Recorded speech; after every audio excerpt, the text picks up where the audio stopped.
Eh, Buenos días a todos. Soy Astolfo Franco, profesor de la Escuela de Salud Pública de la Universidad del Valle y director eh, de Seguridad del Paciente del Centro Médico de Manejo en Cali, Colombia. Sean todos bienvenidos a la sesión 5 en el día de hoy, sesión 5 de 8, en la cual hablaremos sobre identificando e implementando soluciones en este curso virtual de introducción a la investigación de la seguridad del paciente. Los objetivos de la presentación de hoy son entender cómo usar los métodos de investigación para identificar soluciones efectivas, lo cual implica llegar a diseños de investigación para probar dichas soluciones. Y el segundo objetivo de la sesión 5 es cómo implementar dichas soluciones. En el día de hoy haremos una pequeña introducción. Después entraremos en el tema sobre identificar y probar las soluciones y vamos a hacer mucho énfasis en los ensayos clínicos para la mejora de la seguridad del paciente. Posteriormente hablaremos de las conclusiones que nos ha dejado la sesión de hoy.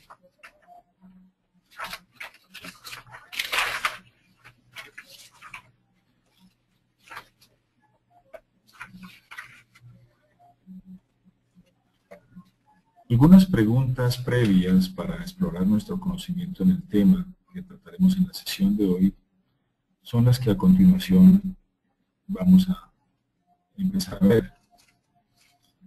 La primera dice: las intervenciones en seguridad del paciente pueden ser dirigidas a trabajadores de la salud, B, pacientes, C, servicios hospitalarios, D, todas las anteriores.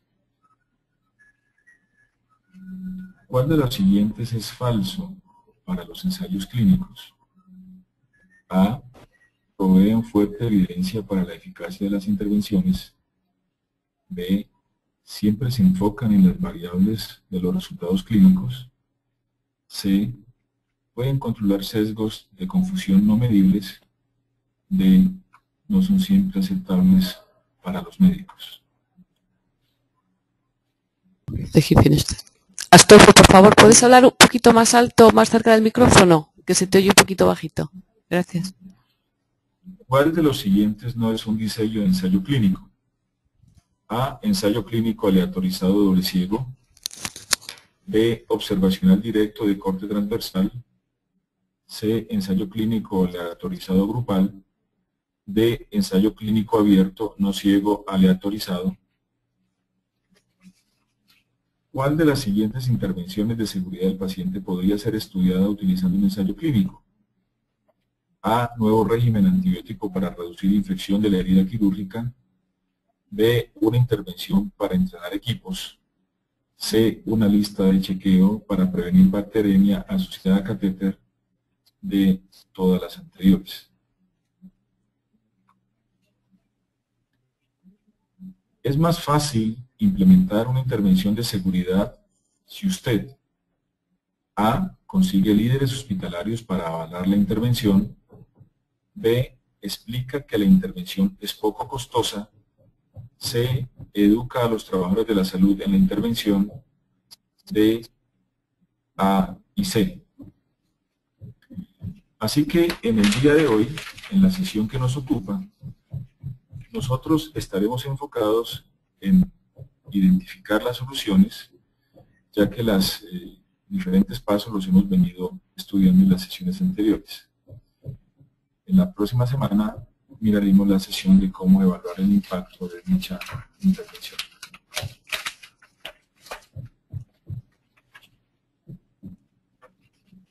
Uno podría, en nuestras organizaciones,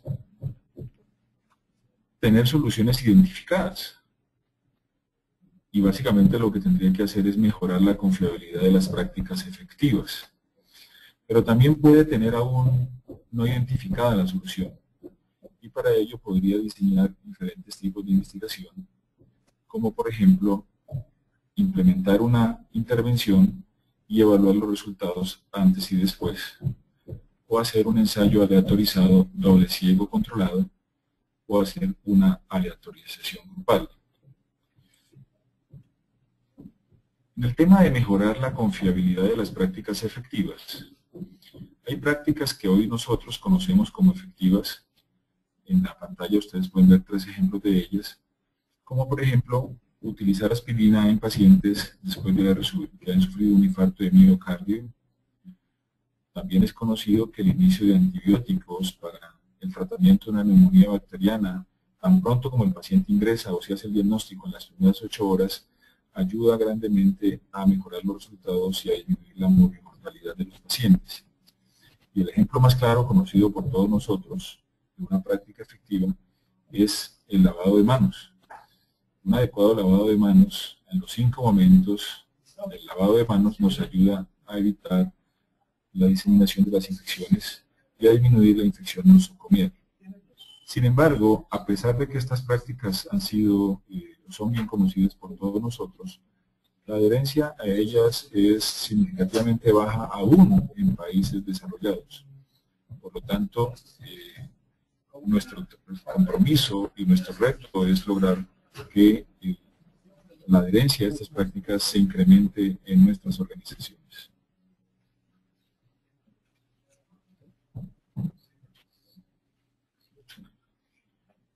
Y todas estas intervenciones que nosotros haremos, las podemos hacer bien sea en el paciente. Por ejemplo, le pedimos al paciente que cada que algún profesional de la salud va a tener contacto con él, o lo va a tocar o a examinar, le pida primero que se lave las manos o le pregunte si efectivamente se lavó las manos antes de producir el contacto. Esa es claramente una intervención en el paciente. Una intervención en el trabajador de la salud es, por ejemplo, cuando se combina a los trabajadores de la salud a utilizar listas de chequeo en sus procesos de atención. Una intervención en el lugar de trabajo sería, por ejemplo, cuando nosotros implementamos en nuestros lugares de trabajo las órdenes médicas por computador, con lo cual disminuimos grandemente las posibilidades de errores humanos productos de las letras de los médicos. Y una intervención en el sistema la podríamos hacer, por ejemplo, cuando hacemos acciones sobre los líderes o cuando rediseñamos los procesos de atención o incluso cuando diseñamos o implementamos una política dentro de la organización.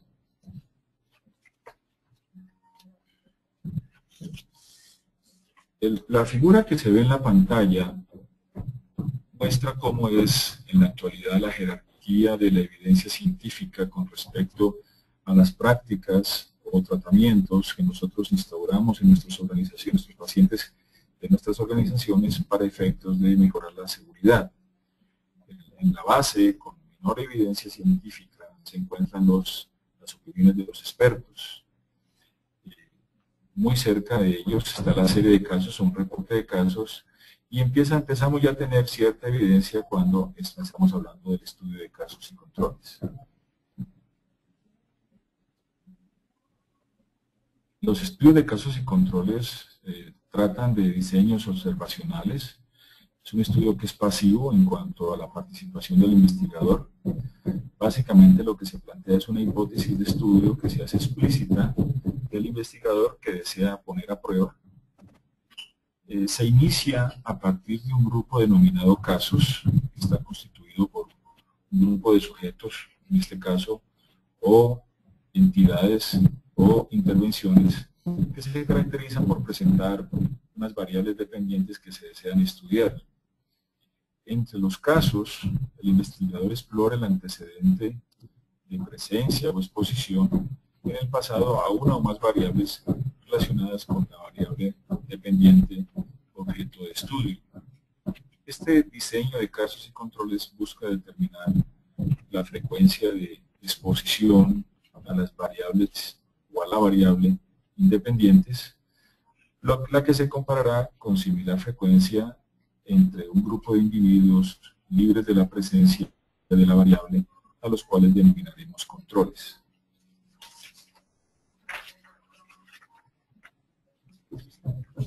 Los ensayos clínicos controlados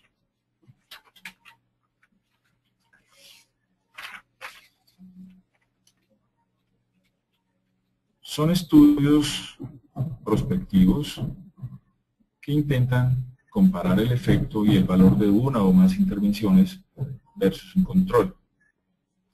En la práctica médica actual, un ensayo clínico aleatorio controlado de una terapéutica contra otra es la norma aceptada por la cual se juzga la utilidad de un tratamiento.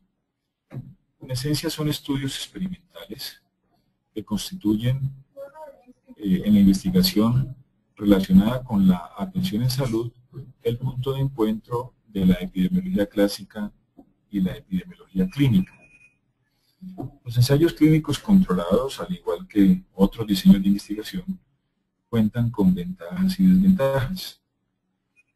Entre las ventajas tenemos que son experimentos controlados donde el investigador diseña un protocolo de investigación en el que define mecanismos de control que operarán antes y durante el desarrollo de la fase experimental con el objeto de cautelar la seguridad del sujeto de la experimentación. Entre las desventajas son estudios tremendamente complejos de hacer por su carácter experimental, con efectos en seres humanos y además son tremendamente costosos. Hablaremos un poco con más profundidad en ello más adelante. La revisión sistemática o el metaanálisis está en la punta de la pirámide de la evidencia científica en términos de las prácticas que nosotros implementamos en nuestras instituciones. En la revisión sistemática se combinan los resultados de varios estudios que examinan la misma pregunta. En esencia es una disciplina que revisa la literatura críticamente y combina estadísticamente los resultados de estudios previos. Trata de resumir en un valor numérico toda la evidencia relacionada a un tópico. No es infrecuente la falta de consenso o acuerdo respecto a un tratamiento. Actualmente los profesionales de la salud no contamos con recursos de tiempo y material adecuados para mantenernos actualizados o poder definir los objetivos de una investigación, y encontramos en la revisión sistemática una síntesis basada en la mejor evidencia que nos ayuda a definir conductas. Entre las ventajas de la revisión sistemática, encontramos que obliga a pensar sistemáticamente acerca de los métodos, resultados e intervenciones al sumar diferentes datos. Otra ventaja es que da un resultado global que representa el tamaño del efecto de una intervención. También es otra ventaja que a través de la combinación de los estudios se incrementa la probabilidad estadística y mejora la precisión en la estimación de la magnitud del efecto. Tiene también desventajas, como por ejemplo que la calidad estaría determinada por la calidad de estudios incluidos en el análisis y que varios factores pueden contribuir a una conclusión errónea si no son estrictamente evaluados y comparados, como por ejemplo el tamaño de la muestra. De esta manera nosotros podemos entender, cuando queremos implementar intervenciones en nuestras instituciones, en qué tipo de estudios de investigación nos debemos basar o qué tipo de estudio nosotros debemos diseñar para poder evaluar la validez y confiabilidad de nuestra intervención. Esta figura, que es tomada del artículo publicado por Woodward en el Annals Review of Public Health del año 2010, nos jerarquiza también de alguna manera las diferentes intervenciones que nosotros podemos hacer en nuestras instituciones. Está la referencia en la presentación para quienes quieran consultarlo con mayor detalle. A la derecha encontramos intervenciones que son muy débiles, que son básicamente aquellas en las cuales nosotros nos basamos en los individuos o en la voluntad del individuo para que se haga. Como por ejemplo, pedirle al individuo cosas o lo amonestamos para que haga una intervención y tenga una sanción. Un poco más detalle con fortaleza de intervención se encuentra la estandarización de procedimientos. Sin embargo, tiene la limitación que también depende de la voluntad de la persona. Intervenciones con validez media o fortaleza media. Encontramos, por ejemplo, el uso de listas de chequeo, también muy limitadas porque permiten o dejan la posibilidad de que sea el individuo quien a voluntad implemente o no la lista de chequeo, o como ha sucedido en algunos casos que la lista de chequeo aparece, valga la redundancia, chequeada, sin embargo la verificación del ítem que se chequeó en la práctica no se hizo. Por lo tanto, podrán existir muchas listas de chequeo verificadas sin que efectivamente se haya hecho la verificación. Reducir la carga de trabajo a los profesionales de la salud disminuye también la probabilidad de que aparezcan eventos adversos. Sin embargo, pues no eliminan esta posibilidad del total. Evidentemente, al disminuir la carga de trabajo, disminuimos algunos ítems que son importantes en la aparición de eventos adversos, como son la fatiga, la somnolencia, el cansancio, y por esta razón nosotros podemos lograr disminuir la posibilidad de eventos adversos. La simplificación de los procesos nos lleva también a mejorar tremendamente nuestros resultados en salud, de tal manera que el forzar funciones, como por ejemplo obligar a que las personas hagan determinada actividad antes de realizar una intervención o en un proceso clínico, sería una intervención fuerte porque estamos eliminando la posibilidad de la voluntad del individuo. Sin embargo, estas intervenciones son tremendamente costosas para las instituciones, por lo cual son de poco uso. Una intervención mucho más real, que también es fuerte, es quitar el factor humano del proceso, logrando la automatización del mismo, y con ello nosotros realmente hacemos una intervención poderosa para disminuir y tratar de desaparecer los eventos adversos.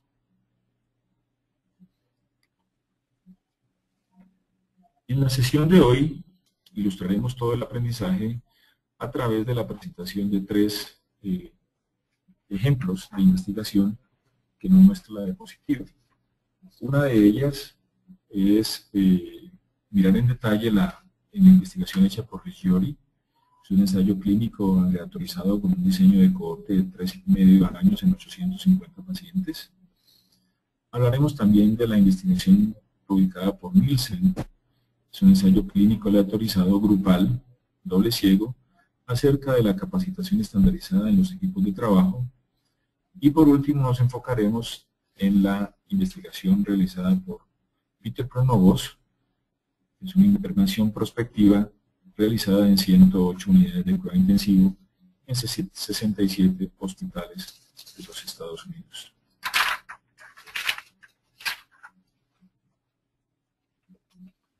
Ustedes vieron en la diapositiva anterior que dos de las investigaciones se basan en ensayos clínicos aleatorizados. Estos ensayos clínicos aleatorizados proveen una fuerte evidencia de eficacia, básicamente porque permiten encontrar las características finales de la prueba y de la intervención que se piensa hacer en términos del resultado que se quiere, y podemos determinar con ciencia cierta si la intervención fue o no eficaz. Tiene también el requerimiento que nos da control sobre algunas variables que no podemos medir. Necesitan de la aceptabilidad de las personas que intervienen en ellos. No pueden ser llevados a cabo sin tener consentimientos informados y sin que las personas que se van a incluir sepan que están siendo parte de una investigación y por lo tanto den su aprobación. Y requieren también de equilibrio para ser conducidos, porque cuando se comparan unas prácticas con otras, el investigador va evaluando los resultados y rápidamente puede determinar con juicio ético si la investigación permite o debe continuar siendo realizada en términos de juicio ético sobre los resultados de la misma. Estos ensayos clínicos aleatorizados no son ideales para la efectividad de las intervenciones porque no evalúan la eficiencia de los mismos, requieren de muchos insumos que a la vez son costosos para las organizaciones, requieren de mucho tiempo y no son buenos para evaluar sus grupos de personas, sino para la totalidad de las mismas. Este es el estudio que hablamos el primero de Reggiori. Es un estudio aleatorizado de profilaxis antibiótica para cirugía general y ginecológica que se realizó en un solo centro en el área rural de África. Ustedes pueden ver en la diapositiva la referencia y ahí mismo ponen el link para aquellas personas que quieran descargarlo. Importantes antecedentes que son necesarios a tener en cuenta en este estudio son que la infección de tejidos profundos y de la herida quirúrgica es una preocupación importante en países en vías de desarrollo, no solamente en este tipo de países, sino lo son también más en algunos países desarrollados. En el África subsahariana se han publicado pocos estudios acerca de infecciones postoperatorias, pero con tasas elevadas de hasta un 40-70% de infección. Y que la resistencia antimicrobiana alrededor del mundo es un problema creciente, más aún en países en vías de desarrollo.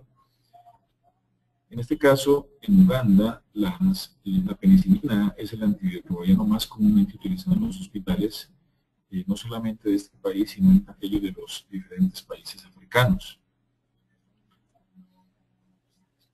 Debemos también tener en cuenta que la profilaxis antibiótica en dosis únicas y ciclos cortos ha mostrado ser efectiva para reducir la incidencia de infección de la herida quirúrgica. Sin embargo, todos los estudios han sido conducidos en países desarrollados.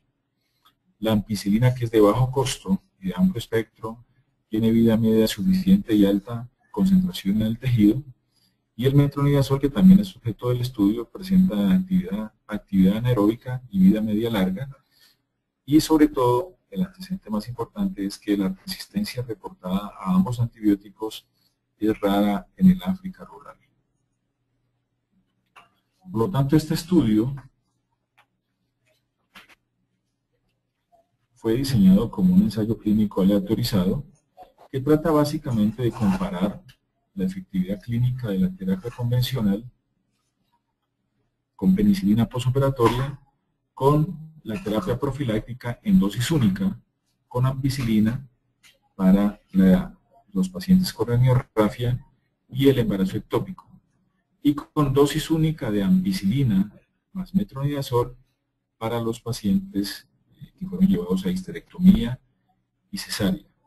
Básicamente lo que se buscaba en el estudio era medir el impacto de diferentes regímenes antibióticos en los resultados postoperatorios en términos, por ejemplo, como no solamente la tasa de infección, sino también la estancia hospitalaria y el costo de la atención. Importante también tener en cuenta las características de la población y el entorno del estudio. El estudio fue hecho en el Hospital Poima, un hospital con 150 camas, una institución gubernamental en Uganda rural, patrocinado por la Asociación de Voluntarios en el Servicio Internacional de Italia. En ese hospital se realizaron 800 procedimientos anuales de cirugía mayor, especialmente general y ginecología, de los cuales el 35% se realizan como emergencias. El grupo quirúrgico estaba constituido por 6 cirujanos nativos de Uganda y 2 italianos. No hay disponibilidad de instalaciones de microbiología en la localidad, por lo tanto no se hicieron cultivos de las heridas infectadas. Y la población estudio consistió en 850 pacientes consecutivos mayores de 18 años admitidos al Hospital Poima para cirugía electiva y de emergencia desde 1991 hasta 1993.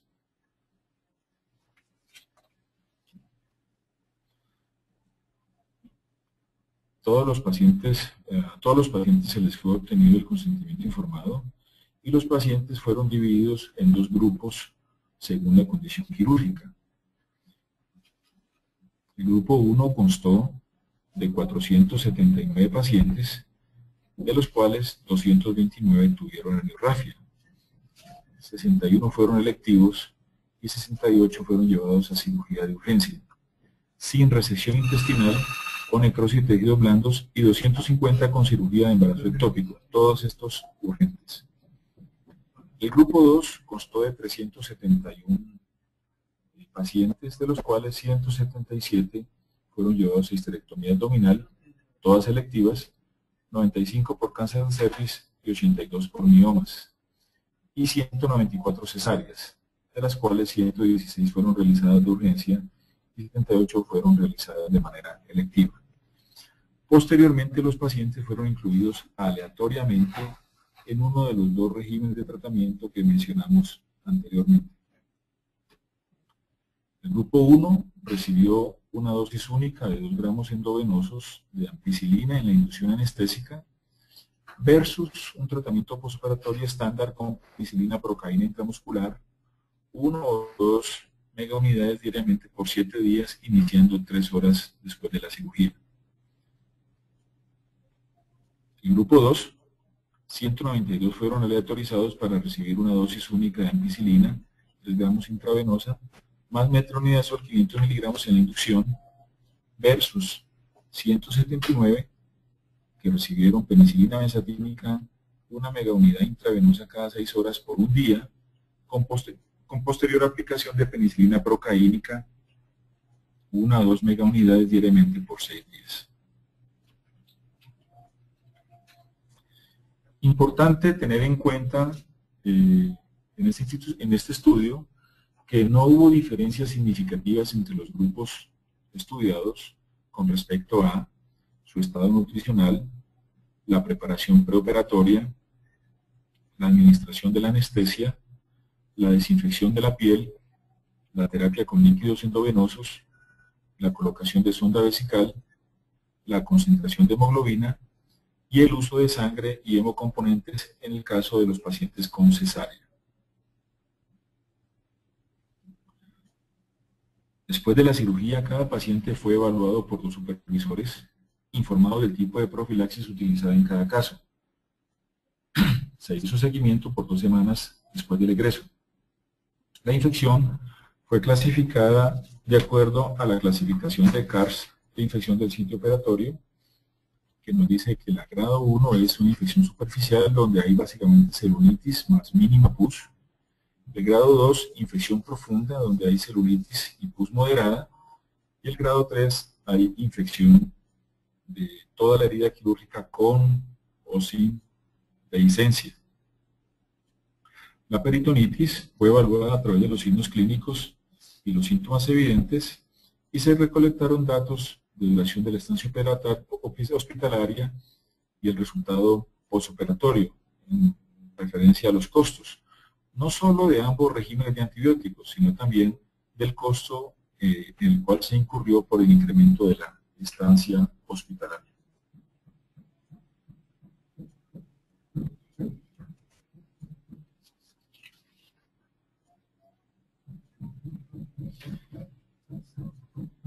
El régimen de ampicilina redujo significativamente la incidencia de infección postoperatoria en comparación con el régimen convencional de penicilina, y todas estas disminuciones fueron estadísticamente significativas.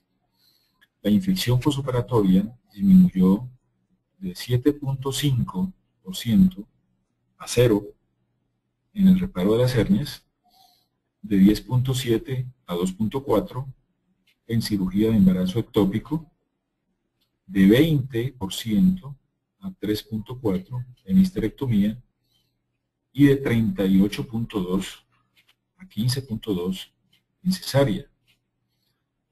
Se presentaron 3 muertes posoperatorias en pacientes de cesárea quienes recibieron profilaxis con penicilina, desarrollaron peritonitis más un choque séptico. Los pacientes con ampicilina también mostraron una reducción significativa en la estancia hospitalaria. En el caso de la herniorrafia, esta estancia disminuyó de 7.9 días a 6.2 y en el embarazo ectópico de 8.9 días a 7. También hubo una reducción significativa en la mortalidad postoperatoria y una reducción significativa en las complicaciones postoperatorias en histerectomías y en cesáreas.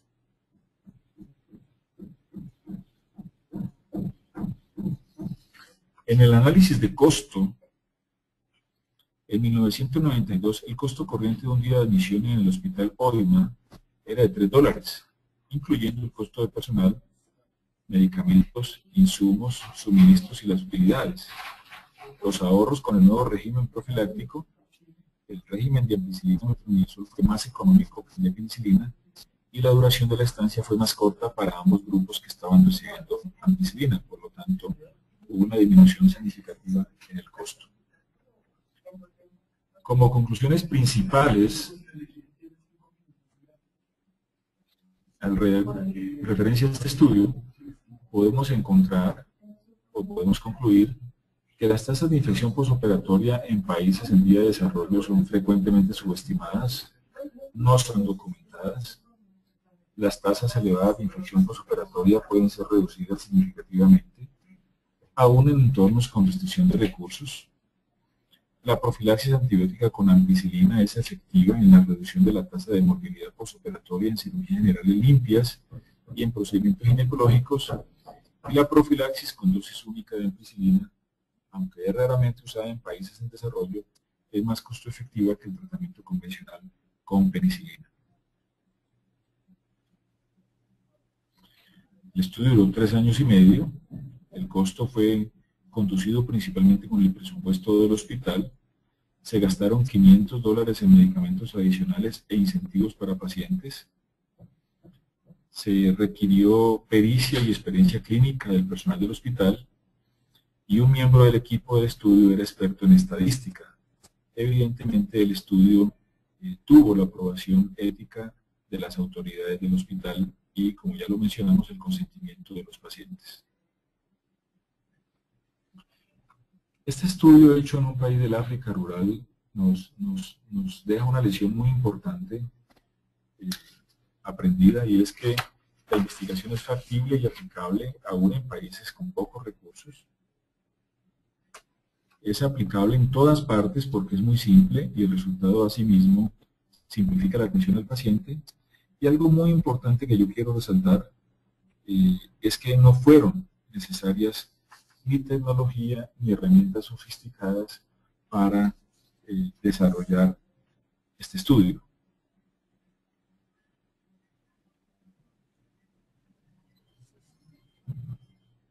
El segundo ejemplo que traemos en la sesión de hoy es el estudio publicado por Nielsen, que nos muestra cuáles son los efectos del entrenamiento en trabajo en equipo para los resultados adversos y procesos de atención en trabajo de parto y nacimiento. El estudio es un ensayo clínico controlado aleatorizado, publicado en Obstetrics and Gynecology de 2007, y para que ustedes quieran verlo más en profundidad, pues pueden descargarlo haciendo clic en el link que aparece en la diapositiva.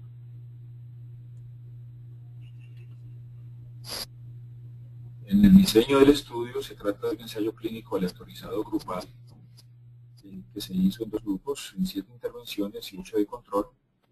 Explicaremos más adelante qué consiste esto. La intervención que se implementó fue un currículum de entrenamiento estandarizado en trabajo en equipo basado en el gerenciamiento de recursos humanos que utiliza la aviación y enfatizó en 2 aspectos importantes que nosotros a diario encontramos como causas de errores que llevan a la presentación de eventos adversos, que son la comunicación entre el personal que atiende a los pacientes y el trabajo en equipo. Obviamente también tiene que ver o está relacionado con la estructura del equipo humano que atiende a los pacientes. El objetivo del estudio era evaluar el efecto del entrenamiento en trabajo en equipo en la ocurrencia de resultados adversos y en el proceso de la atención del trabajo de parto y nacimiento.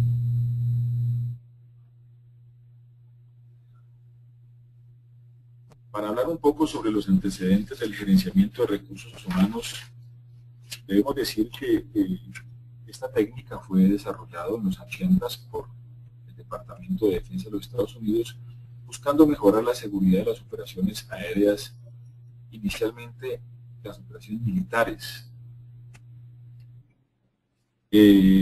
para tener la capacidad de detectar, evitar o atrapar un error o mitigar los efectos del error humano y por lo tanto prevenir accidentes fatales. Hoy se utiliza tanto en la aviación militar como en la comercial y se escogió este tipo de intervención en atención de parto y de embarazo porque la obstetricia requiere de intensa vigilancia, comunicación efectiva entre personal de diferentes disciplinas. En la atención de embarazos y partos encontramos obstetras, auxiliares de enfermería, enfermeras, anestesiólogos, pediatras, y se quería mirar cómo la implementación de esta técnica de entrenamiento en personal de salud podía mejorar los resultados en este tipo de pacientes. Un aspecto también muy importante para desarrollar este trabajo en este tipo de pacientes es que en los Estados Unidos de América las demandas por mala práctica en obstetricia son muy altas. Por lo tanto, se desarrolló el estudio en unidades de trabajo de parto de 15 hospitales en los Estados Unidos, con 1.307 trabajadores entrenados en esta labor. La población de estudio fueron mujeres en embarazo de 20 a 43 semanas de gestación, desde diciembre 31 del 2002 hasta marzo 31 del 2004.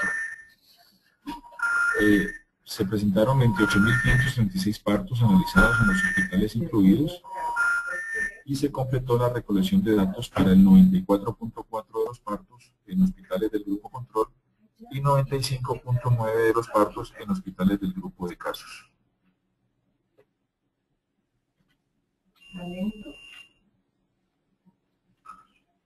Siete hospitales fueron asignados a recibir el currículum de entrenamiento en trabajo en equipo y 8 hospitales permanecieron en el grupo control.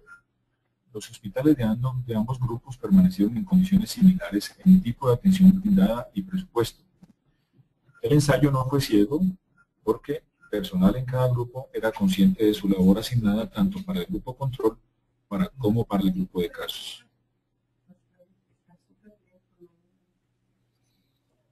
El personal clínico de los 7 hospitales de intervención asistió a sesiones de entrenamiento.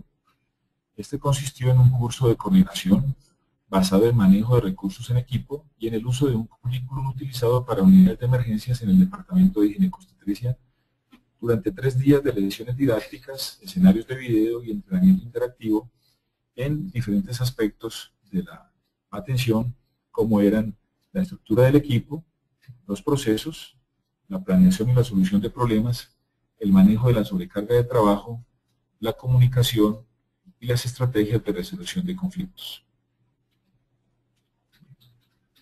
Los entrenadores, una vez fueron entrenados, retornaron a sus hospitales para dictar cursos y sesiones de entrenamiento en vivo para obstetras, anestesiólogos y enfermeras.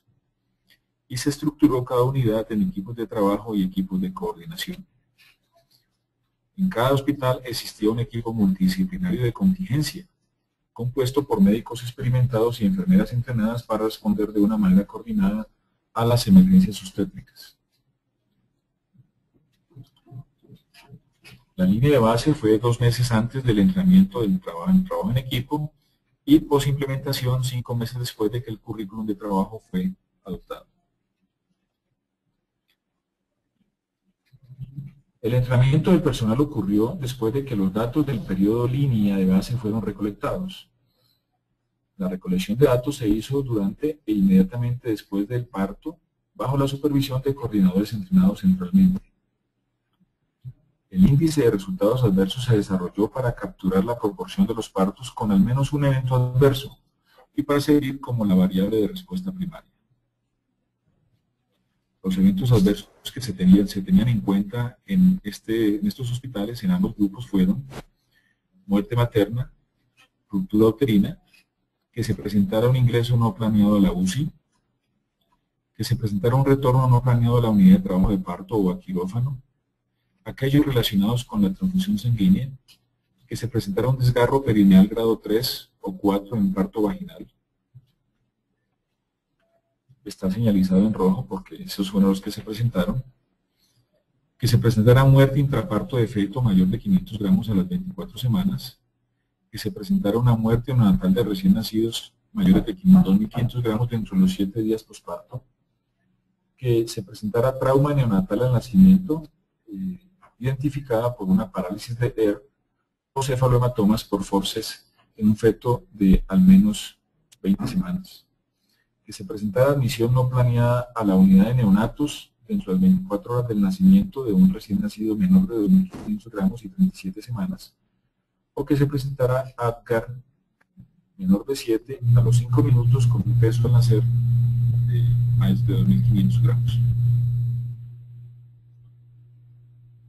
Los datos se completaron para el 94.4% del grupo control y el 95.9% en los sitios de intervención. En el periodo de línea de base, es decir, antes del entrenamiento, los 2 meses antes, no se presentaron o no hubo diferencias significativas entre ambos grupos. La prevalencia del índice medio de eventos adversos fue similar en el grupo control y en el de intervención. Un indicador de procesos fue el tiempo transcurrido desde la decisión de hacer una cesárea inmediatamente después del parto hasta el comienzo de la incisión. Este indicador fue mejor después del entrenamiento de los equipos, 33.3 minutos versus 21.2 minutos.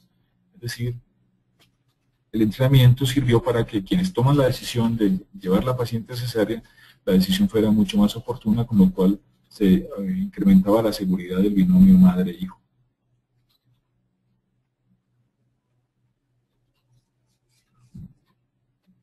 Un tercer estudio es el que nos presenta Pronovoz y que lo utilizamos como ejemplo para la sesión 5 de este curso de 8 sesiones de investigación en seguridad del paciente. El estudio hecho por Peter Pronovoz refleja una intervención para disminuir las bacterias relacionadas a catéteres en las unidades de cuidado intensivo. El estudio fue publicado en el New England Journal of Medicine del año 2006 y de nuevo la diapositiva muestra el link para quienes quieran descargar totalmente el estudio. En el marco teórico de esta investigación encontramos que las bacteremias relacionadas a catéter en las unidades de cuidado intensivo son comunes, costosas y frecuentemente letales. Se presentan 80.000 casos y hasta 28.000 muertes relacionadas en los Estados Unidos hasta antes de esta investigación. Y el costo total de estas infecciones relacionadas a la atención en salud o al cuidado de la salud, específicamente bacteremias asociadas al catéter central, es de hasta 2.3 billones de dólares anuales por año en ese país. Por lo tanto, se necesitan intervenciones para disminuir la tasa de infección de esta infección nosocomial. Por lo tanto, un equipo de trabajo específico desarrolló e implementó un programa que estuvo cerca de eliminar la tasa de infecciones relacionadas a catéter. Y la pregunta de investigación era si sería posible adaptar este programa a todo el estado de Michigan, Estados Unidos, para alcanzar los mismos resultados. El estudio, por lo tanto, tiene un diseño prospectivo de intervención. Prácticamente lo que se hace es una intervención basada en la evidencia utilizada para reducir la incidencia de bacterias asociadas a catéter y trata de comparar las tasas de infección antes, durante y 18 meses después de la implementación del programa.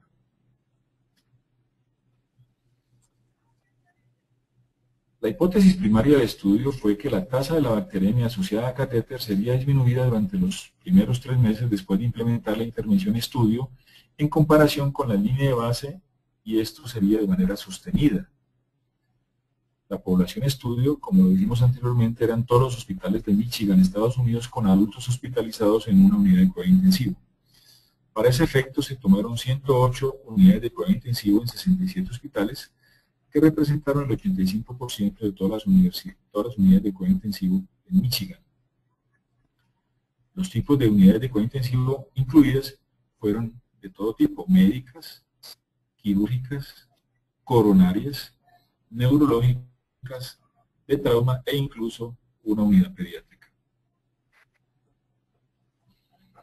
El objetivo de la intervención fue el uso clínico de 5 procedimientos basados en la evidencia que están identificados por tener el mejor efecto en la tasa de la bacteremia asociada a catéter y los menores obstáculos para su implementación.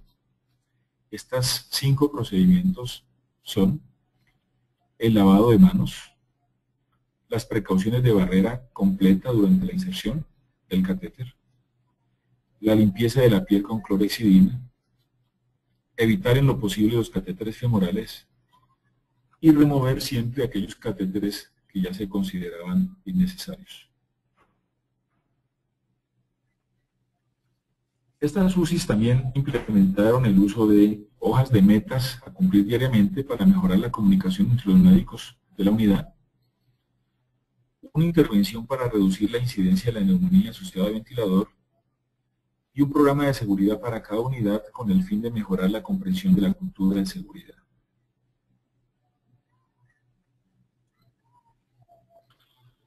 En cada unidad de cuidado intensivo se implementó un programa de seguridad que consistía en evaluaciones periódicas de la cultura de seguridad, entrenamiento del personal de la unidad en la ciencia de la seguridad, que el personal de la unidad aprendiera a identificar los riesgos.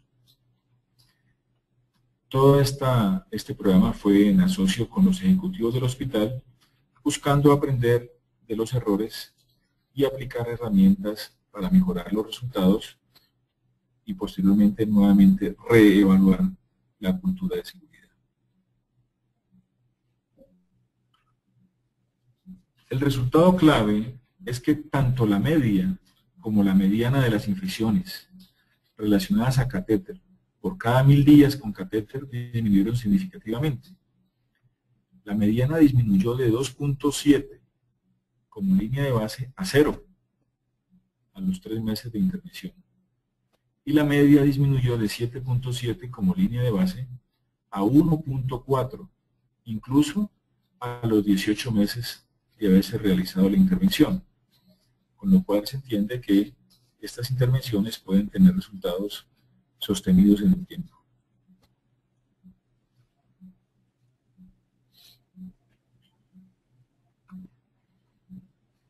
Este es un proyecto a gran escala que estuvo enfocado en la reducción de la incidencia de las bacterias asociadas a catéter y nos mostró que esto es factible y que puede traer consecuencias importantes en materia de mejora de la salud pública.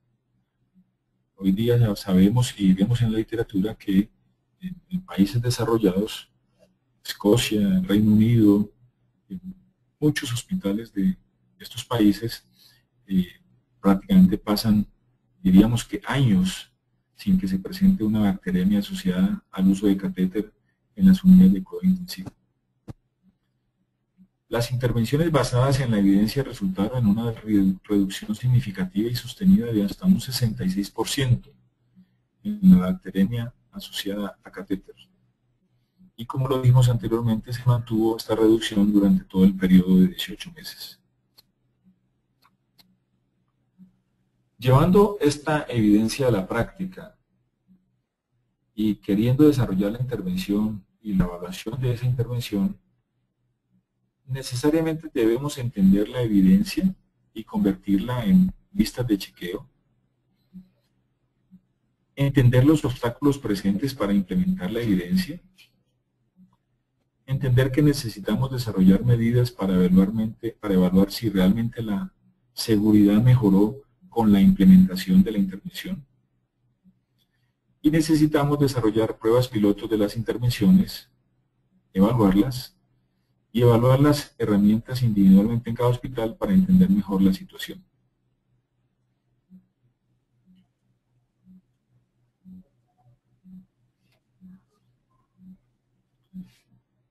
Se necesita, por lo tanto, aprender mucho sobre intervenciones efectivas para mejorar la seguridad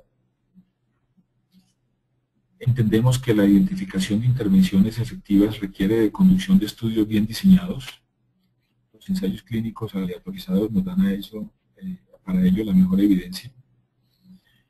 Y cuando sumamos múltiples ensayos clínicos controlados y hacemos una revisión sistemática, pues la evidencia adquiere mucho mayor valor. Hay procedimientos basados en la evidencia e intervenciones que pueden mejorar la seguridad y que una vez se implementa una intervención en nuestra organización, esa intervención, el resultado necesariamente debe ser evaluado. Hemos visto que la elección del tipo de estudio apropiado es un aspecto crucial de toda investigación. Hemos visto también que cada tipo de estudio tiene ventajas y desventajas. Debemos considerar todas las posibles fuentes de sesgo y de fenómenos de confusión y hacer lo posible por controlarlas. Y, evidentemente, toda investigación debe regirse bajo las normas éticas de la institución. Por lo tanto, la pregunta que nosotros debemos hacernos ahora es: ¿qué barreras existen en nuestras organizaciones para implementar intervenciones que mejoren realmente la seguridad de nuestros pacientes? Deberíamos llevar esta pregunta a nuestras instituciones, discutirlas con nuestros colegas y colaboradores para determinar qué tipo de intervención podemos nosotros realmente implementar, recordando que siempre debemos evaluarlas en sus resultados y mejorar la práctica.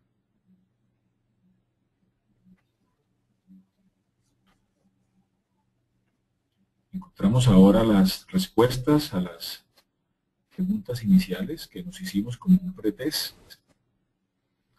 Y encontramos que las intervenciones en seguridad del paciente pueden ser dirigidas a tanto trabajadores de la salud como pacientes, como a los servicios.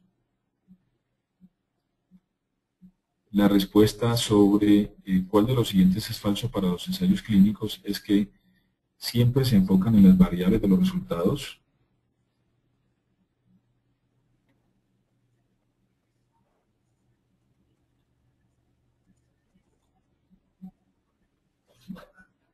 Evidentemente, un estudio observacional directo de corte transversal no es un diseño de un ensayo clínico.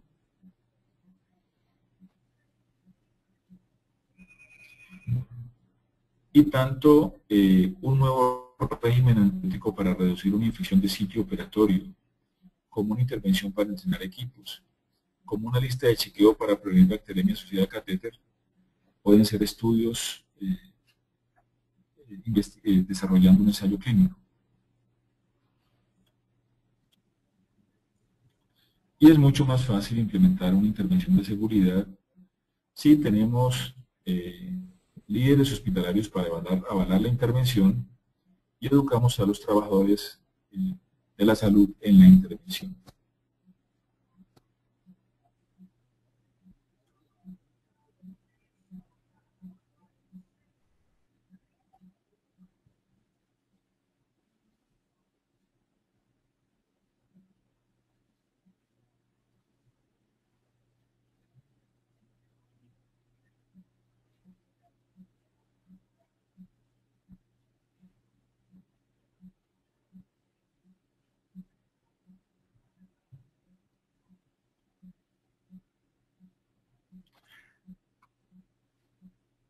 Algunas preguntas que nos hacen los asistentes.